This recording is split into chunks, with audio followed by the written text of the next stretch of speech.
Hello friends, तर आज आमच्याकडे आले आहेत माझ्या हस्बंडचे फ्रेंड्स.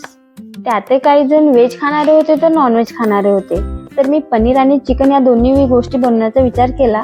त्यामुळे नीती मला स्वयंपाकात हेल्प करत होती. कांदा उभा कापून ताव्यावर कांदा आणि खोबरा घेत ब्राऊन येईपर्यंत भाजले, पण नंतर मिक्सरमधून त्याचा पेस्ट काढला.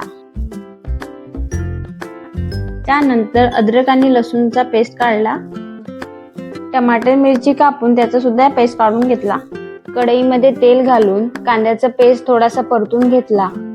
2 चम्मच आलं लसूणचा पेस्ट, 1 चम्मच धनिया पावडर, 2 चम्मच तिखट, चवीनुसार मीठ, टमाटर कोथिंबीरचा पेस्ट, थोडा गरम मसाला घालून परतून घेतले.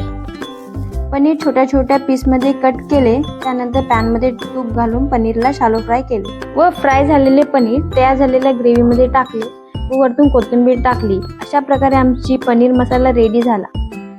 दुसऱ्या पॅनमध्ये तेल घालून त्यामध्ये काढून ठेवलेली ग्रेव्ही परतून घेतली. त्यामध्ये बॉईल केलेले चिकनचे पीस घालून शिजवून घेतले. अशा प्रकारे आमचे सुकं चिकन रेडी झाले. दुसरीकडे सुयोगच्या फ्रेंडचे एन्जॉयमेंट सुरू होते.